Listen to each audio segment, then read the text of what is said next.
భారత ప్రభుత్వం కేంద్ర యువజన వ్యవహారాల క్రీడల మంత్రిత్వ శాఖ ఆధ్వర్యంలో చేపడుతున్న వికసిత్ భారత్ యూత్ పార్లమెంటు కార్యక్రమాన్ని గోదావరికని ప్రభుత్వ డిగ్రీ కాలేజీలో ఘనంగా నిర్వహించారు. పెద్దపల్లి పార్లమెంటు పరిధిలోని పెద్దపల్లి, మంచిర్యాల జిల్లాలో పరిధిలోని యువత అధిక సంఖ్యలో పాల్గొన్నారు. దేశ నిర్మాణంలో యువత పాత్రపై వన్ నేషన్ వన్ ఎలక్షన్ అనే అంశంపై విద్యార్థులు తమ అభిప్రాయాలను వీడియో రూపంలో అందించారు. పెద్దపల్లి పార్లమెంటు పరిధిలో మొత్తంగా 180 మంది విద్యార్థులు పాల్గొనగా అందులో నుంచి 10 మంది విద్యార్థులను ఎంపిక చేసి వారిని రాష్ట్ర స్థాయి పంపుతామని నోడల్ కోఆర్డినేటర్ సాంబశివరావు తెలిపారు.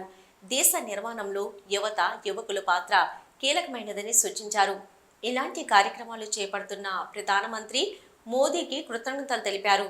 ఇలాంటి కార్యక్రమాల వలన యువతలో చైతన్యం పెరిగి రాజకీయాలపై అవగాహన కలుగుతుందని సూచించారు. సాంబశివరావు అండి, నేను నోడల్ ఆఫీసర్గా వ్యవహరిస్తున్నాను. ప్రస్తుతం మనం నిర్వహించుకునేటువంటి కార్యక్రమం Viksit Bharat youth parliament. Viksit Bharat youth parliament 2025కి పెద్దపల్లి జిల్లాకు సంబంధించి నేను నోడల్ ఆఫీసర్గా వ్యవహరిస్తున్నాను. మాకు పెద్దపల్లి కింద మంచిర్యాలను కూడా అసోసియేట్ డిస్టిక్గా కేటాయించారు. సో ఈ 2 జిల్లాలకు సంబంధించి మేము యువతలో ప్రోత్సాహం నింపడానికి, యువతలో ఉత్సాహం కలిగించడానికి, వారిలో అవగాహన కలిగించడానికి యూత్ పార్లమెంట్ గురించి 2 టీములుగా డివైడ్ అయ్యామండి. మంచిర్యాలకు ఒక టీము, తర్వాత పెద్దపల్లికి ఇంకొక టీము. సో వీరందరూ కూడా ప్రతి కాలేజీకి వెళ్ళి యువతతో కలిసి ఈ ప్రోగ్రాం యొక్క ఆశయాలు, తర్వాత ఉద్దేశము, లక్ష్యాల గురించి వివరించారండి. ఈ విషయం చేసుకోగా వీళ్ళలో 23 మందిని ఎలిమినేట్ చేసామండి.